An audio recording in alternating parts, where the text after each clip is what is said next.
ahụ ga kọmentị unu na-akpọ m iyi na-akpọ m iyi ịka m kpọọla iyi ma Chineke na-efe Chineke anyị na-ekpere Chineke ala Igbo ọ maara onye ọbụla ọ ihe o ji na-atọ m ụtọ ma onye unu so na-azọpụta unu ọ maara ya ka o mere na nzuzo na nke o mere n'ihe ọ maara ya ana ọ ga-eme ka ụgwọ onye ọbụla bịara dịka ọrụ ya si dị.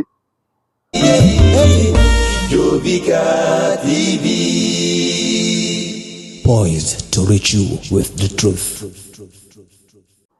Ndị be anyị kelekwa m ụnụ emere m vidio ọtụtụ mgbe na-ekondem ogbugbu a na-egbu ndị be anyị ọtụtụ na-abịa abara m ụba na my DM na sọpọtụ ndị Fulani na-akwado ndị Fulani na nwaanyị adị m ekwu ndị Fulani na-egbuchi ndị mmadụ bla bla bla a na-ekwu onye ọbụla na nke ya mana the same people cannot go through my page gaa hụ several videos m megoro gbasara ndị Fulani. The same people cannot see that I made a video gara viral maka somebody rụpụtara igwe ihe a na-akpọ ogbunigwe a ga-eji gbuo ndị ọla n'iyi emecha kpọọ ha ọla n'iyi ebe ahụ. Video a gara viral, people contacted me and we are doing something on it. We still need people to come and support us ka eme achieve that vision. Mana ka m baziri na-emezi ihe Fulani we have to go into investigation. I'm a journalist, though I'm a priest.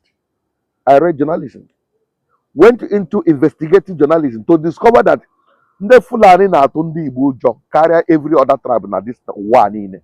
If you want to agree, you agree. If you don't, ndị Fulani, ask God, the only people you cannot be afraid of are Igbos. You will agree with me. Then how come ndị ha na-atụ ụjọ, ndị are sophisticated, ndị ha stood against the whole Nigeria and the global world now supporting Nigeria in war? The war they thought that would last in 3 weeks, lasted for 3.5 years. How come Fulani blessing na be egbu ka ọkụkọ? How come?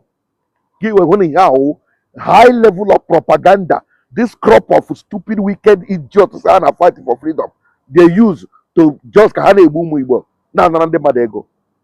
N'ihi na ndị Fulani na-atụ ụjọ ha batabeghị fully. What do they do? Ha tugbuo ha so ndị Fulani ha ga-akpọbata ka ndị na-atụrụ ego unu na international atụrụ ego wetara ego. Ihe a bụ ihe na-emenụ.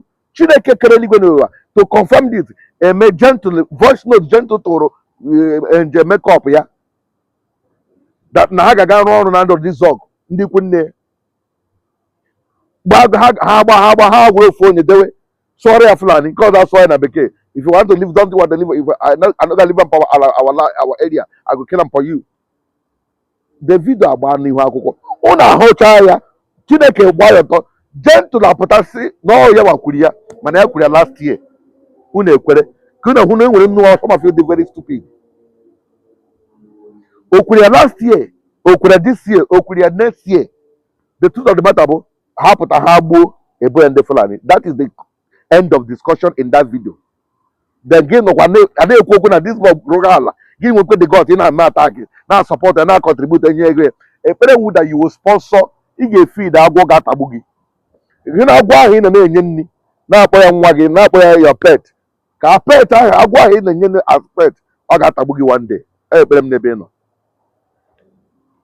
a na-akpọ m iyi agwọ ya ji m chọrọ ije unu freedom fighter ebidokwana taa but na ihe uru na nke unu ya tọrọ to another thing.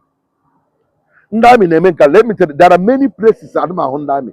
My village, my community where I came from, ahụbe m onye ndị amị na-egbu ndị mmadụ dị a, ahụbe m ndị Fulani na-egbu dị a, ahụbekwana m ụmụọma unu na-akpọrọ m ụmụọma they build the Biafra liberation rubbish unu na-akpọ na ahụbe m they are not in my area.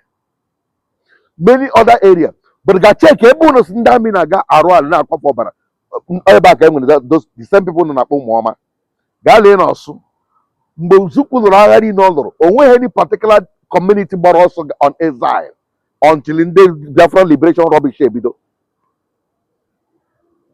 ọsọ agbafuo.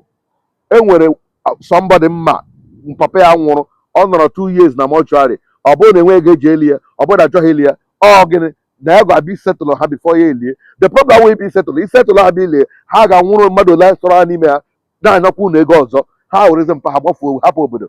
Ndị agadi nwoke na ndị agadi nwa ndị ụwa ha gwụrụla ọ ndị fọrọ na Ọsụ area. Enwere onye ụkọchukwu emere Mother's Sunday this year ọ mụa goro ego to support them. Gịnị ka ọ gwara m na onwe ndị na-abịa chọọchị gị hụ mama ntọ vidio ana permission ya nke tinyere gị vidio gị hụ vidio chọọchị ya ọ na-agba anya mmiri na ọsụmohu ana ọsụmenyi ndị mmadụ agbafuchichala n'ihi na na-eme Biafra. Unu si na otu aka esi zọọ nwere onwe ya nwere onwe. Ahụ ga kọmentị unu na-akpọ m iyi ị ka m kpọọla iyi ma Chineke na-efe, Chineke anyị na-ekpere, Chineke ala Igbo ọ maara onye ọbụla. Ọ ihe o ji na-atọ m ụtọ ma onye unu so ọnwụ na-ezọpụta unu ọ maara ya ka o mere na nzuzo na nke o mere n'ihe ọ maara ya ana ọ ga-eme ka ụgwọ onye ọbụla bịara dịka ọrụ ya si dị. Ụfọdụ sị na ndị Fulani kwụrụ m ụgwọ tụfua gị a pour spit on you mụnwa ka a na-akwụ ụgwọ kwụọ m ụgwọ against onye Igbo ibe m. Mụnwa a founder of Igbo ruo ụlọ mụnwa na propagate ka develop ala Igbo. Ima many people nọ na under my scholarship. Ima ndị na-akwụ salary every month ụmụaka Igbo. I don't know them. Ọ na nne m idiri ha give investigation hold the journal. I pay the salary and I don't make it on social media. Ima mmadụ ole goro moto bunye ọ ka ndị brag wee here biko gị na watch kwa video gị contact one ka iminyere gị aka I will block you. I am going to make social media. I do it whenever I'm late. I reach out to the person or he reach out by I do it so that I don't show them on social media. One ndị Igbo ihe ndị a. Ima mmadụ ole bịagoro na America they standard make keep an ụlọ m they even left and did me evil. But for the fact how ndị Igbo I don't bother. Give us na nna ego from Fulani to hot onye Igbo. Kpacha na onwe n'anya. Mana ụmụ akorobịa si very gentle ya oh this evil mega ala Igbo. Unu hụgo vidio onye amị lụrụ di ndị onye amị ibe ya bata ala Igbo ka ọ bịa mee traditional wedding jempe egbuo ya sichatara ya private ya. Unu hụrụ that video mgbe e gburu local gọọmenti chairman ide atọ gentle unu nụrụ olu gentle there mgbe e gburu isi ndị mmadụ wee na-ahụ ya n'ọkụ dewe n'akụkụ ọkụ. Unu hụrụ gentle ka ọ nọdụ there with the eyeglass.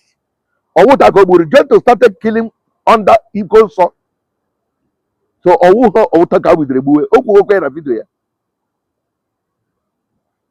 ihe ji ogbu because a gwara ya na the more ị na-egbu the more you are strong the more you are kill them. As long as ị na-egbu mmadụ onwe onye ga-egbu gị ya ejizie na-akpa arụ unu bịa unu na-abịa na before gị hụ m bịa bido kwuo dị sị na ekpebigo asango m si ihe ọbụla ọ bụ ya bụrụ eziokwu mgbo m I will be a happiest man in life but unu a ga-egbu m because unu too small Chineke a ga-ekwe ya. I don't give a damn. I'm coming to Nigeria. Onwekwere ihe unu ga-eme. I don't want to say something. So njide eme vidio abụ ọ bụrụ na ịma na aka gị nọ na ihe arụ na-eme n'ala Igbo biko nwanne m eji Chineke dị gị wepụ aka enwe n'ofe chegharịa repent before ya dị too late. Tụsara m ihe onyonyo a ndị maara eziokwu ndị na-ekwu eziokwu ndị na-achọ ka ala Igbo dị na mma anyị chọrọ idevelop ala Igbo. Anyị nwere young man na too many of them rụpụtara ihe ndị ga-agba ụwa agharị Chineke nyere anyị ha ma onye nke na-arụ ogbunigwe nke a na-eme ga anụ kpam ka ọ onye nke na-arụ jenaretọ ọ ga-abụ ịnọrọ ebe ọ bụla nọ all over the world ga-emezie ya ga-turn ya on. Ụnụ na mere vidio onye nke na-eji plastic be arụ ụlọ the guy is still on doing but I just wepụrụ ya aka for now. One day he will come up with it. Ihe a bụ ihe Chioma Chineke nyere anyị. We need to prepare ala Igbo ka anụrụ n'ala Igbo rụọ kọmpanị ndị a niile.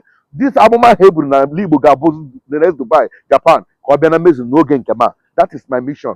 Unu ewere security na-achụ ndị mmadụ ọsọ aka nshi unu ga-abacha unu n'ọnụ ndị eriri eri.